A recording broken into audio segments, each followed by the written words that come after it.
Baik, perkenalkan nama saya Richard Gabriel dari kelas Agroteknologi D dengan NIM C101-125-1217. Di sini kami akan membahas tentang lingkungan sampah.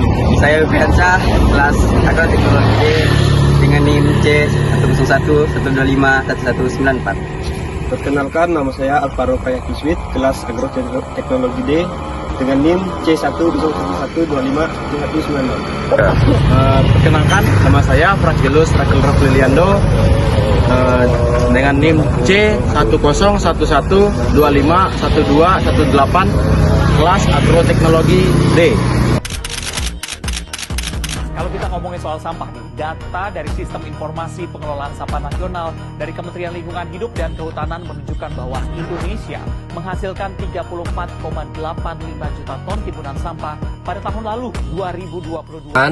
Pernah nggak kalian berpikir sampah yang kita buang itu kemana? Nah, jadi teman-teman, sampah itu adalah benda atau sisa yang tidak digunakan lagi.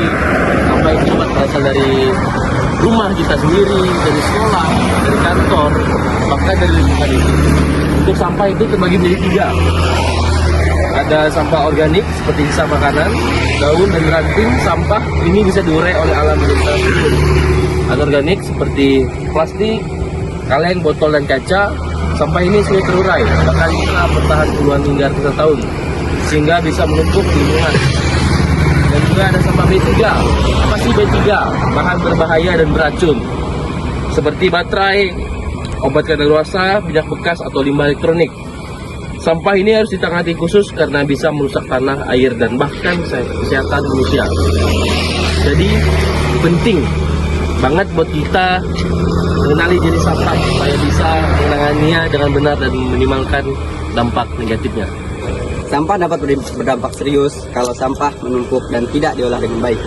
Pertama, sampah bisa menyebabkan penyakit karena tempat berkembang biaknya nyamuk, lalat, dan tikus. Penyakit seperti demam berdarah atau diare bisa muncul dari sampah.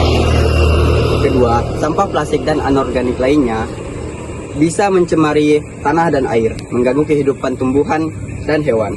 Misalnya, ikan bisa mati jika air tercemar sampah plastik.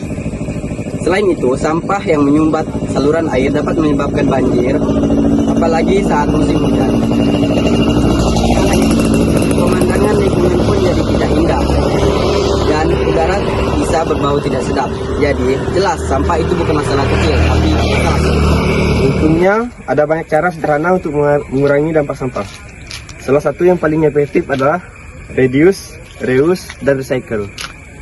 Reduce atau kurangi penggunaan barang sekali pakai seperti sedotan, kantong plastik, dan botol minuman. Reuse atau menggunakan ulang. Gunakan kembali barang yang masih bisa dipakai, misalnya toples bekas, botol minum, atau kain bekas, dan recycle atau daur ulang. Ubah sampah menjadi barang baru atau kompos, sehingga sampah organik bisa menjadi pupuk bagi tanaman. Selain itu, penting juga untuk memisahkan sampah dari rumah agar mudah diolah. Misalnya, organik di satu tempat, anorganik di tempat lain, dan B3 di tempat khusus. Beberapa juga bisa diolah menjadi energi. Contohnya, minyak jelantah menjadi bahan bakar biofuel atau plastik tertentu menjadi bahan bakar. Dengan langkah-langkah ini, sampah tidak hanya dikurangi, tapi juga dimanfaatkan sehingga memberi manfaat bagi lingkungan. Jadi teman-teman, mulai sekarang mari kita lebih peduli terhadap sampah. Buang sampah pada tempatnya dan pisahkan sesuai jenisnya, dan jangan lupa gunakan kembali atau daur ulang barang-barang itu. Kita juga bisa membuat kompos dari sampah-sampah. Kita juga membantu tanaman subur.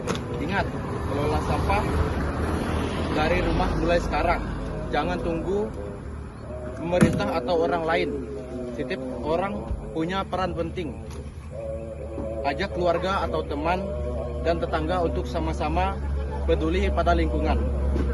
Bersama-sama kita bisa menjaga bumi tetap hijau, bersih, dan nyaman untuk generasi sekarang dan yang akan datang.